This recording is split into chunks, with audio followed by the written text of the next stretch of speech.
Programme मध्य मुकाबले में खुशामदीद। मैं हूं रबिया एहसन और मेरे साथ मौजूद हैं स्टूडियोज में रऊफ क्लासरा और हमारे साथ टेलीफोन लाइन पर मौजूद हैं आमिर मतीन साहब। और आज के प्रोग्राम में जिन टॉपिक्स पे हम बात कर रहे हैं उसमें सबसे पहले शाह महमूद कुरैशी का यूसुफ रजा गिलानी पर कारीवार, गिलानी को खरीदे वोटों के जरिए सेनेटरशिप लेने का इल्जाम लगा दिया। नून लीग के साथ आइंदा हाथ होगा, पेशन गोई कर दी। मोहतरमा ने मुझे कहा था इसे कुछ सिखाऊं, ये आज मुझे सिखाने आए हैं। बच्चों ने तंग किया है तो उनसे पूछूंगा। यूसुफ रजा गिलानी का कुरैशी पर जवाबी वार। इसके अलावा बात करेंगे अमेरिका में मसूद खान की बतौर पाकिस्तानी सफीर तैनाती का मामला लटक गया। भारत का शदीद प्रोपेगेंडा जारी। शाह महमूद कुरैशी सफारती महाज पर नाकाम, मुखालिफिन को लताड़ने में लग गए। अमेरिकी कांग्रेस रुकन ने मसूद खान के खिलाफ अमेरिकी सदर जो बाइडन को खत लिख दिया। मसूद खान की तैनाती में गैर मामूली ताखीर, क्या भारतीय लॉबी कामयाब हो गई है? इस सिलसिले में ये चीज़ें हैं जिसके ऊपर हम आज के प्रोग्राम में डिस्कशन करेंगे। सबसे पहले क्लास साहब, बड़ी एक धुआंधार किस्म की शाह महमूद कुरैशी साहब ने जो है वो क्या कहना चाहिए, उन्होंने यूसुफ रजा गिलानी पर तनकीद की और उनको जिस तरीके से क्रिटिसिज्म किया, फिर यूसुफ रजा गिलानी भी जवाब दिया। बट ये सेनेट में क्या मामला चलता रहा?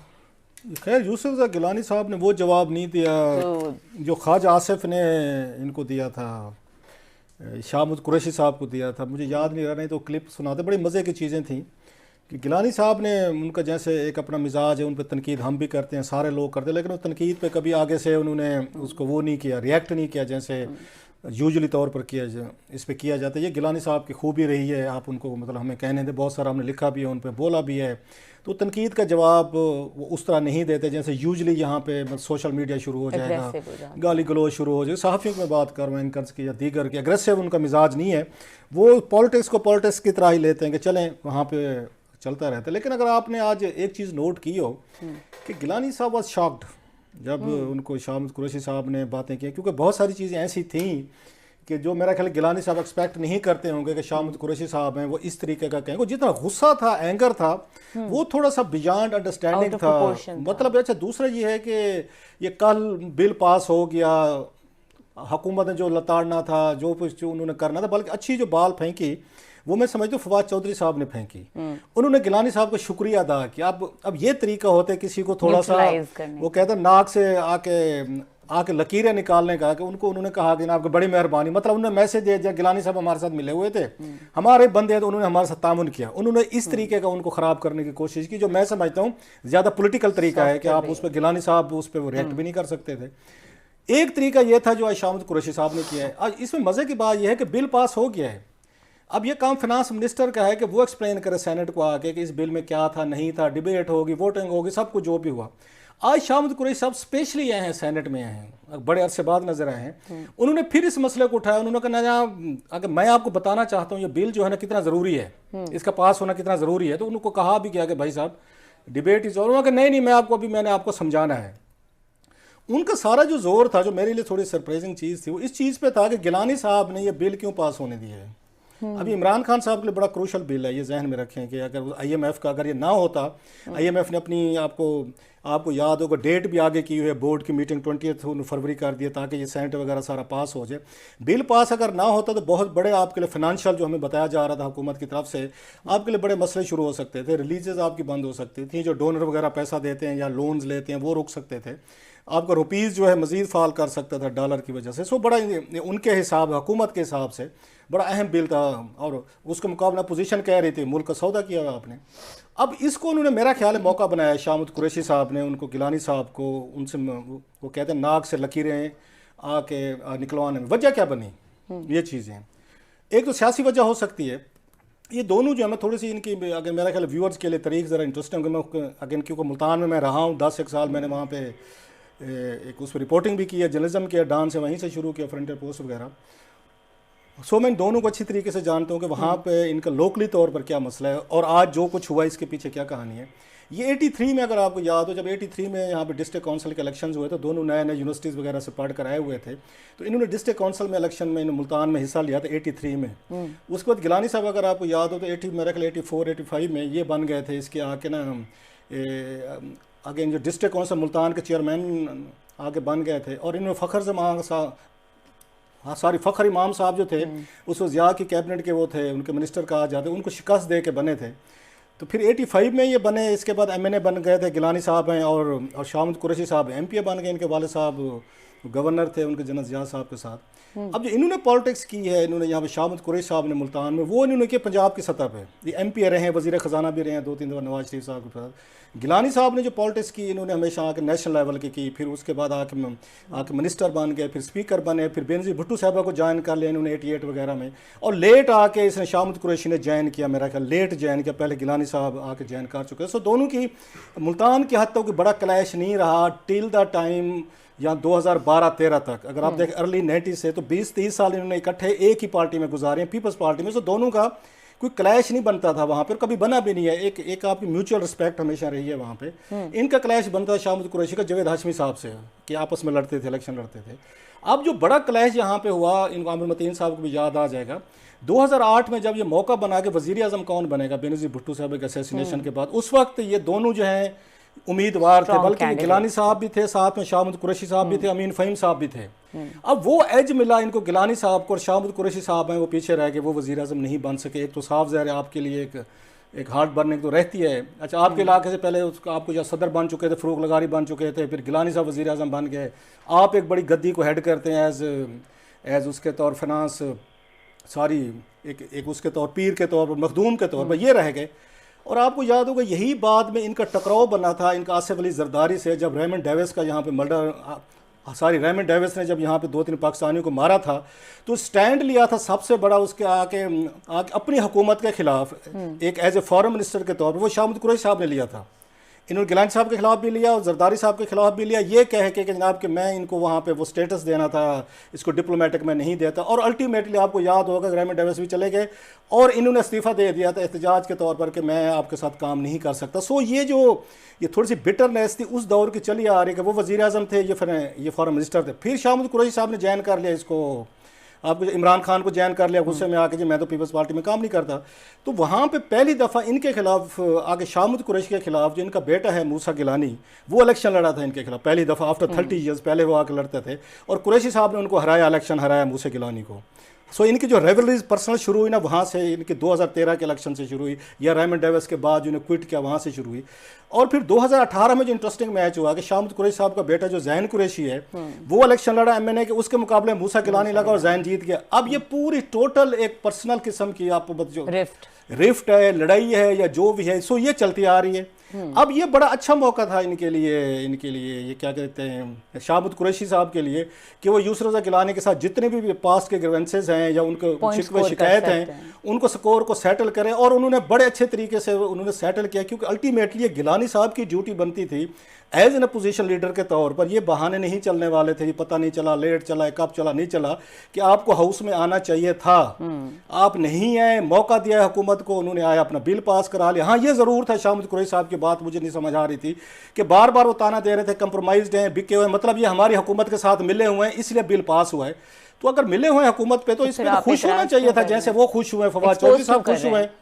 आप तो अपना बंदा एक्सपोज कर रहे हैं, तो फिर तो आप इमरान खान साहब के लिए मुश्किलात पैदा करना चाह रहे हैं, बिल पास ना और हुकूमत मुश्किल में आए। और हर दफ़ा आपको पता है शाह महमूद कुरैशी साहब अपने आपको वज़ीर आज़म के तौर पर भी पेश करते रहे हैं। लास्टली आपको याद होगा बिलावल भुट्टो ने भी कहा था इमरान खान को ज़रा खबरदार रहिएगा, ये शाह महमूद कुरैशी साहब हैं जहाँ पे भी जाते हैं ये अपने आप को वज़ीर आज़म का ये मुतबादल पेश कर रहे हैं। उन्होंने कहा जी कि अगेन हमसे भी इसलिए नाराज़ थे कि हमने उनको वज़ीर आज़म नहीं बनवाया था। सो अगर देयर इज़ ए पास्ट, वो कहते हैं ना कि एक उस इंग्लिश का मुहावरा है ना, एक उसमें कहते हैं devil is in the details. ये डिटेल्स मैंने आपको इसलिए बताई है ताकि थोड़ा सा बैकग्राउंड समझने में हो रहा है। बिल्कुल आमिर साहब, जिस तरह से क्लास साहब ने बड़ी खूबसूरती से हर पर्सपेक्टिव को देखा है कि जो बात की शाह महमूद कुरैशी ने आज, और जितने अग्रेसिव अंदाज में चाहे आउट ऑफ प्रोपोर्शन थी नहीं थी, बट एक बड़ी हिस्टोरिकल उसकी जो पर्सपेक्टिव जिस पे रोशनी डाली है क्लास साहब ने, उसके बाद किस तरह से देख रहे हैं इस तमाम तर पेशरफ्त को? ये क्लास साहब जो हैं ये हमारी तरह ये भी सियासत के स्टूडेंट हैं। स्टूडेंट तो मैं ज़रा मॉडेस्टी की वजह से कह रहा हूँ, और ये उस्ताद हैं और ये पुराना बैकग्राउंड है जो कि आजकल की कई दफ़ा जनरेशन को समझ नहीं आता। तो ये पुरानी जो है गिलानियों की और कुरैशियों की ग्रुपिंग है, पिछले तो तकरीबन 50 साल से ये लड़ाई चलती आ रही है। और दरमियान में जो है हुआ ये था कि कुरैशी ग्रुप जो है बहुत ज़्यादा मुल्तान में अब डोमिनेट कर गया हुआ था। एक तो यूसुफ रजा गिलानी के एक ताया थे हामिद गिलानी साहब, वो फौत हो गए, वो बहुत तगड़ा नाम था खानदान में। ये उनका हाथ पकड़ के यूसुफ रजा मुल्तान में आए थे और उसके बाद से जो है ये, क्योंकि पिछले इलेक्शन में जिस तरह साहब ने बताया कि पूरा खानदान ही तकरीबन एक अरे बेटे के अलावा सारा वाइप आउट हो गया और कुरैशी भी जीत गए, ऊपर से फखर इमाम भी कुरैशी ग्रुप के साथ हमेशा लाइन रहे हैं, वो भी लोधरा से वो अपनी सिखाने। अच्छा सर, मालिक साहब ने भी हमें ज्वाइन किया है, वो भी हमारे साथ मौजूद हैं, आप बात कंटिन्यू कीजिएगा। मालिक साहब का बहुत बहुत शुक्रिया। मालिक साहब को ज्यादा बैकग्राउंड पता है, इनके दादा क्योंकि डीजी खान में दफन है, तो ये आपको मजीद रोशनी डालेंगे। मैं सिर्फ ये कह दूं कि ये पॉइंट स्कोरिंग का मौका तो था यूसुफ रजा शामिद कुरैशी की तरफ से, क्योंकि किताब जरूर हुआ था कि वहाँ पे जो 53 के करीब 52-53 लोग हैं सेनेट के अंदर अपोजिशन के, और उनकी मेजॉरिटी है, और ये बिल पास टेक्निकली न्यूमेरिकली नहीं होना चाहिए था, मगर ये हो गया। मगर वो तकरीबन कोई 10 लोग मिसिंग थे, कोई अकेले यूसुफ रजा गिलानी नहीं। ऑफ कोर्स यूसुफ रजा गिलानी जो है वो लीडर ऑफ द ऑपोजिशन थे, सबसे ज्यादा जिम्मेदारी उनकी थी कि ना सिर्फ के खुद वो मौजूद होते, बाकियों को भी इकट्ठा करते। मगर ये बिल जो था ये ऑर्डनरी बिल नहीं था। ये ऑफ कोर्स हम सारे तनकीद करते हैं कि हमें इस हालात पे पहुंचा दिया गया है कि हम फंस गए हैं IMF के पास, मगर अब ये कोई गवर्नमेंट का सिर्फ बिल नहीं रह गया था, ये रियासती जिम्मेदारी जो है ना एक तकाजा भी बढ़ चुका हुआ था, और एस्टेब्लिशमेंट भी सपोर्ट में थी, क्योंकि अगर ये बिल पास ना होता और MQM से हम कर्जे में ना मिलते तो हम एक बड़े डीप क्राइसिस में जा रहे थे। अब पता नहीं यूसुफ रजा गिलानी साहब के वो बहाने तो हैं कि जी मुझे टाइम पे नहीं मिला, मुझे ये नहीं हुआ, वो नहीं हुआ, शायद ये कहीं ना कहीं से इशारे भी किए गए। बाकी 6 लोग जो दिलावर खान की मौजूदगी में नून लीग का पूरा ग्रुप है, उसने भी वोट नहीं डाला।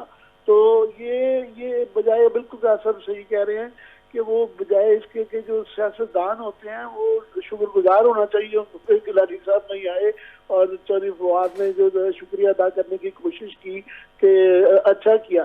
पर ये कोई ऑर्डिनरी पॉइंट स्कोरिंग नहीं थी, उसके अंदर एक जो एक शामूद कुरैशी साहब का बहुत ज्यादा गुस्सा था, ओवर रिएक्शन था उनके। वो बाकायदा जो है ना, वो जो कहा जाता है कि नसलों में से झाग निकल रही थी, फ्रॉथिंग एट द माउथ, वो बिल्कुल झाग निकल रही थी उनके मुंह से। और वो ये वैसे भी मुल्तान की खासतौर पे एक तहजीब भी है, वहाँ ठंडे मिजाज के लोग हैं, एक दूसरे का एहतराम करते हैं, और बड़ी सख्त लड़ाई भी हो तो पॉलिटिकल आर्ग्यूमेंट करते हैं, इस तरीके से बदतमीजी भी करते हैं। और ये वैसे भी फॉरेन मिनिस्टर हैं, इनको वैसे ही तहजीब याफ्ता होना इनकी एक रिक्वायरमेंट भी है।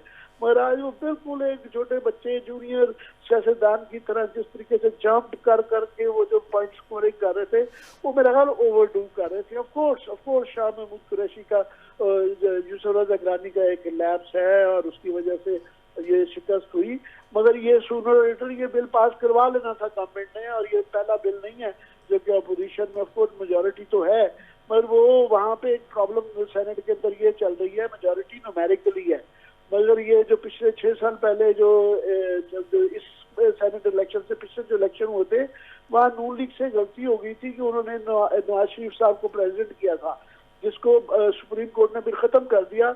अब वहाँ पे एक पूरा बैच है उनका जो कहने को नून लीग का है, मगर वो टेक्निकली इंडिपेंडेंट मेंबर्स हैं।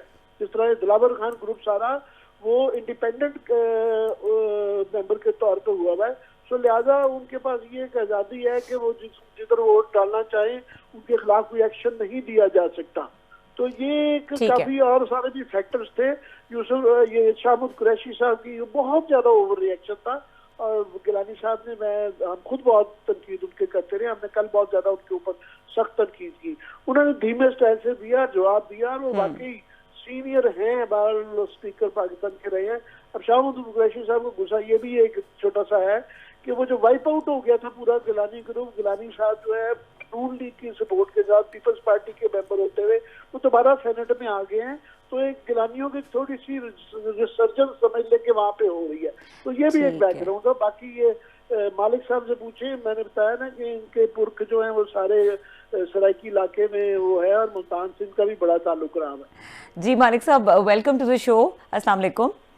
जी अच्छा मालिक साहब, जो आमिर साहब ने कहा उस पर तो जरूर आप जवाब दीजिएगा, लेकिन बेसिकली ये इनकी रिफ्ट थी या he was too overwhelmed with the latest move जो जीत गए, ये बिल पास करा लिया, तो ये उसकी वजह से था या ये कोई एग्रेशन था, कोई मिसप्लेस्ड एंगर था?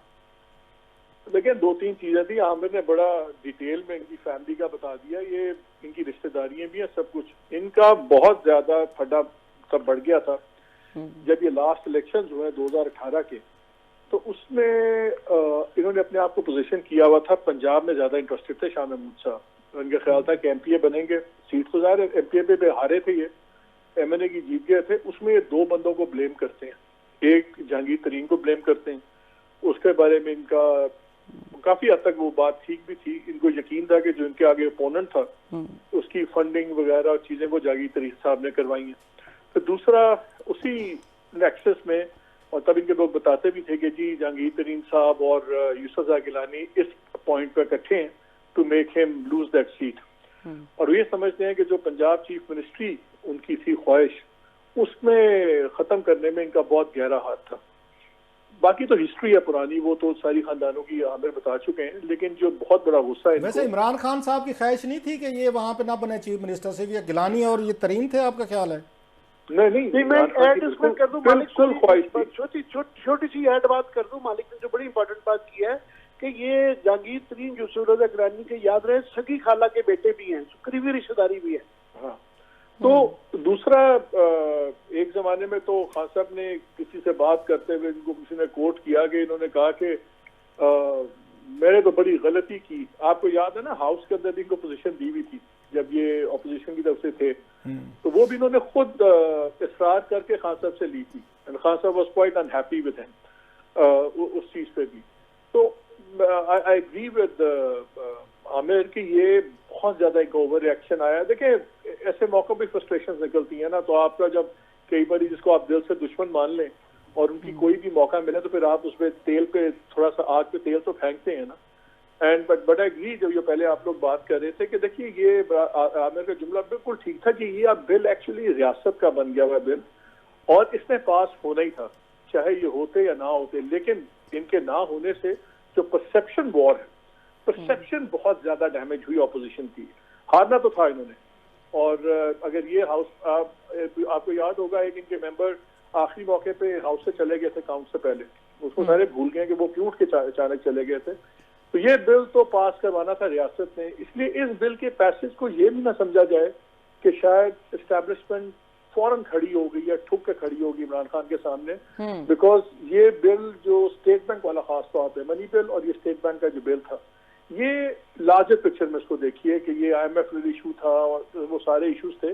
सो इसको खाली गवर्नमेंट और एस्टैब्लिशमेंट और अपोजिशन के तनाजुर में देखना गलत होगा। इसको लार्जर कॉन्टेक्स्ट में देखें। It was bigger than Imran Khan और यूसुफ ज़ा गिलानी या मियां नवाज शरीफ, एनीबॉडी। और इसमें आपने एक चीज नोट की है कि इस बिल की डिफीट पे कोई ऑपोजिशन में से किसी ने यूसुफ ज़ा गिलानी पे तनकीद नहीं की। से मुसद्दिक का वो एक स्टेटमेंट आया, बाकियों ने उसको डिसोन कर दिया। सो ये मिक्स हो गया है एक इशू को, और इन्होंने अपनी बस कॉर्ड निकाली है शाह महमूद साहब ने। He could have acted better. I totally agree with Aamir के गुस्सा निकालने का भी आप ज्यादा कर सकते हैं। वो तरीका जो साउथ का खास मिठास होती है ना, वो गिलानी साहब ने उस मिठास से मारा है उनको। उन्होंने सारी बातें कर भी दी। कल जब उन्होंने स्पीच की थी, उन्होंने क्या कहा? उन्होंने कहा ठीक है जी, ये बुज़दिल जो बैठे हैं ये बात करें, लेकिन टर्न कोर्ट से बात ना करें मेरे बारे में। उससे उन्होंने फवाद को भी लपेट लिया, उन्होंने शाह महमूद को भी लपेट लिया। फिर बाद में मीडिया से बात करते उन्होंने एक वो भी लगा दी कि भाई ये तो मेरे पास पार्लियामेंट्री सेक्रेटरी थे और बीबी मरहूमा ने मुझे कहा कि इसको कुछ सिखा दो, यानी कि ये तो कल का बच्चा है। लेकिन जो भी है, गिलानी साहब को हम सब ने बहुत क्रिटिसाइज किया हुआ जब वो प्राइम मिनिस्टर थे, but till now he was also the longest serving prime minister, और वो कोई मामूली बात नहीं थी। सो आई थिंक ये इशू थोड़ा सा आउट ऑफ प्रोपोर्शन ब्लो हो गया है। लेकिन बॉल पे आंख रखें कि ये बिल जौन सा है, it was bigger than the government. इस बिल का पास होना वोट ऑफ कॉन्फिडेंस भी समझना गलत होगा। लेकिन यस, पब्लिकली इसका डैमेज हुआ है इनको, और मानते हैं, प्राइवेटली सारे मानते हैं कि हमें बहुत ज्यादा डैमेज हुआ है। लेकिन मुझे एक बात बताएं, आमिर वगैरह सारे बैठे हुए, सिवाय उसके कि जो गिलानी साहब का इलेक्शन हुआ है, कौन सा वोटिंग ऑपोजिशन जीती है even in Senate? They have not won anything, हर जगह हारे। ये बड़ी इंटरेस्टिंग एक डेवलपमेंट हुई है सेनेट में। जिसका मैंने बात की ना, न्यूमेरिकल स्ट्रेंथ पेपर में होना और बात है, वो स्ट्रेंथ किस तरह खानों में डिवाइडेड है वो और चीज है, टोटली और चीज है। दिलावर खान ग्रुप बड़ा मजेदार एक स्विंग वोट है, उसके अंदर वो इस्तेमाल होता है, तो दूसरे लोग वोट होते हैं, लेकिन इस वोट के अंदर दिलावर खान से ज्यादा लोगों ने अपना हिस्सा डाला। ठीक है मालिक साहब, अगर आप इजाजत दें तो यही सवाल जो है ब्रेक के बाद फिर ये क्लास साहब से और आमिर मतीन साहब से इस पे जवाब लेते हैं। आप ब्रेक का सिर्फ इंतजार कीजिए, हमारे साथ रहिए।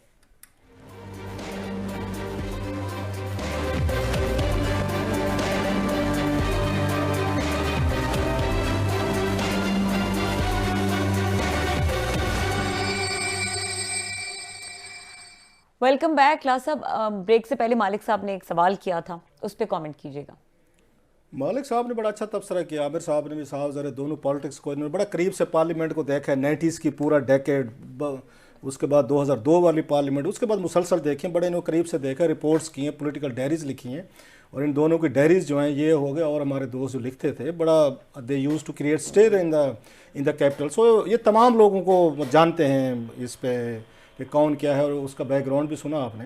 दो तीन चीज़ें बड़ी अहम हैं, जैसे उन्होंने कहा ना कि वो नहीं चाहते थे कि तरीन साहब या गिलानी साहब नहीं चाहते थे कि वज़ीर आला बने। ये बात बिल्कुल ठीक है कि वो कहाँ चाहें कि जब आपके बच्चे, आप क्योंकि अगली जो वार आके लड़ाई लड़नी है वो तो इनके बच्चे लड़ रहे हैं ना। उधर से ज़ैन कुरैशी आ गए, इधर से मूसा गिलानी आ गए, अब इनकी नस्ल, अगली नस्ल जो है वो लड़ाई लड़ेगी। सो दोनों का एक उनके क्लाउड का मसला है कि अगर वहाँ पर गिलानी साहब वज़ीर आज़म बने, उनका क्लाउड बढ़ा, उनके बच्चों का बढ़ा, और अगर डिस्क्वालीफाई ना होते सुप्रीम कोर्ट से तो उनका शायद बेहतर उनके रिजल्ट होते या उनकी चीज़ें होती।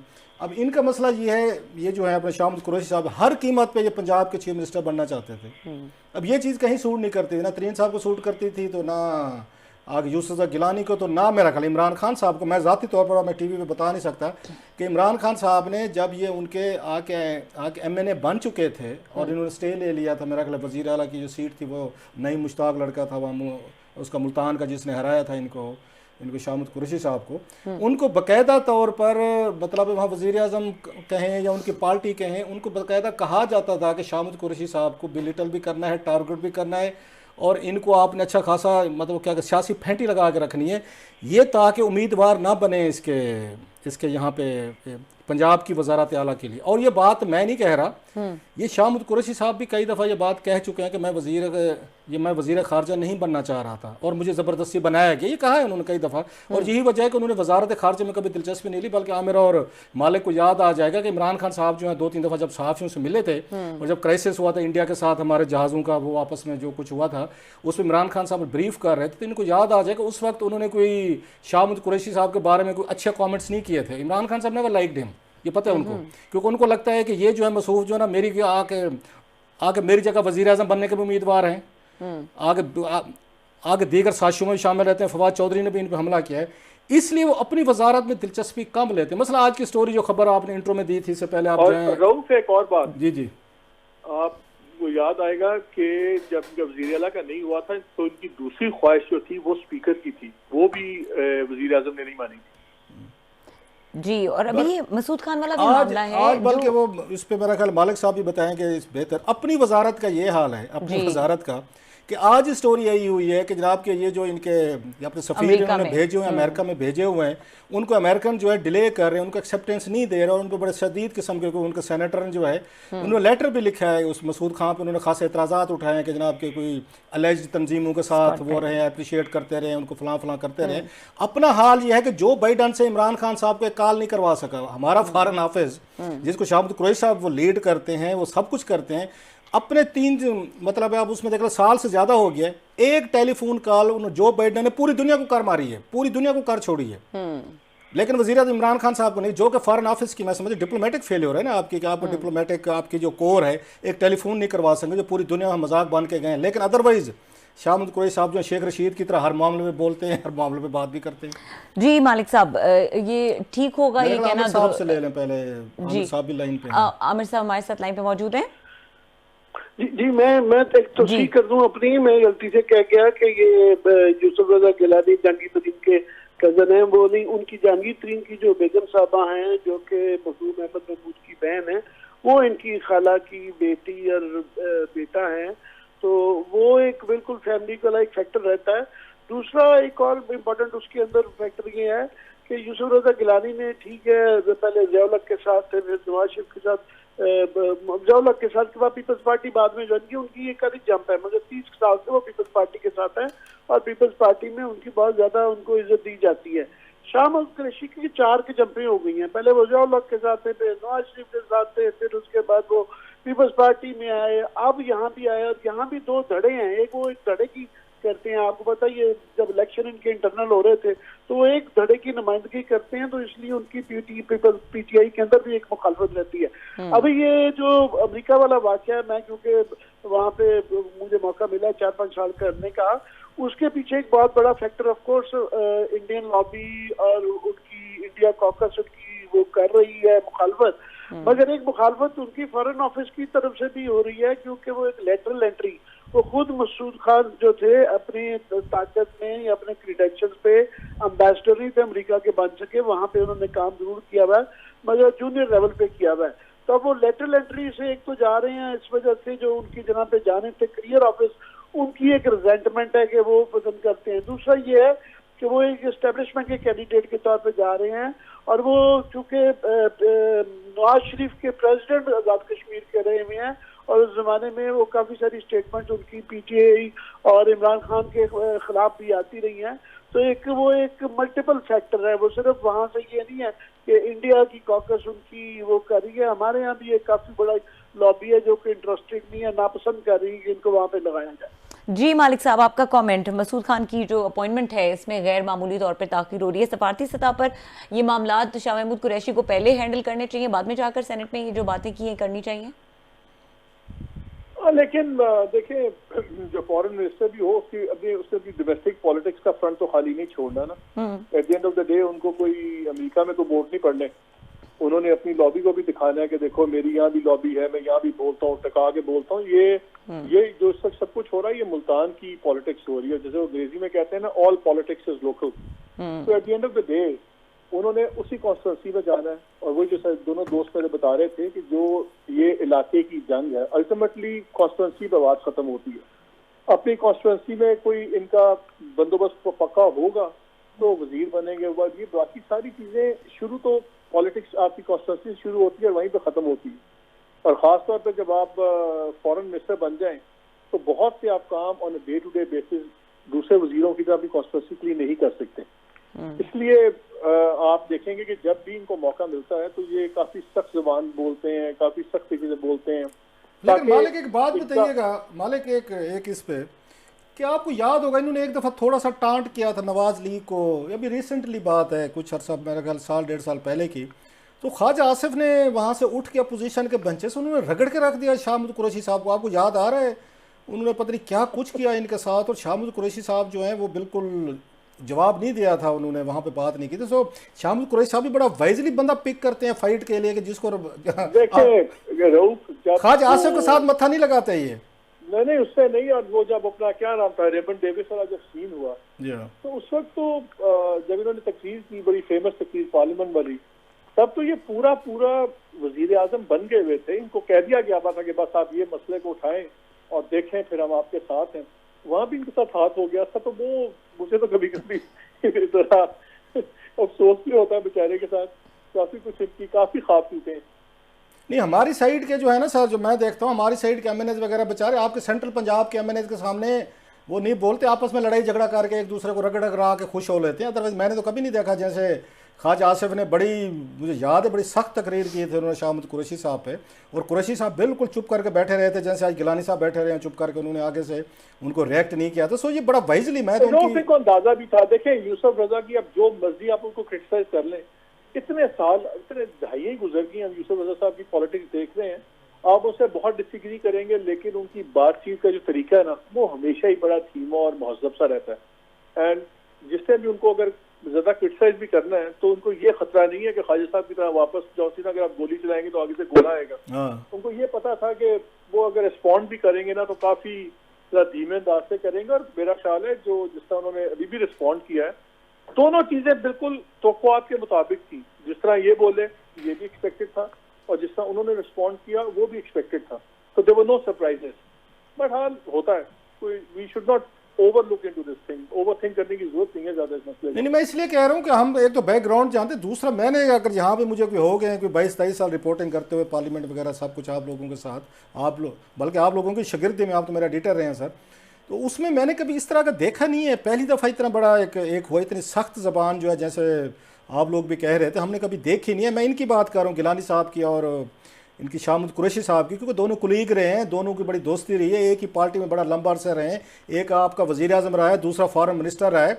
इवन आप देखें नवाज़ लीग वाले जितने भी हैं, म्यूचुअल कर्टसी आज भी वो बरकरार रखते हैं। जैसे सादिया अब्बासी साहबा जो हैं, उन्होंने आपने उनको सुना होगा, तो कर्टसी उन्होंने रखे। सो मुझे जो चीज़ थोड़ी सी मेरे लिए वो थी, मैं हाशमी साहब पर्सनल किस्सा सुना देता हूँ जी।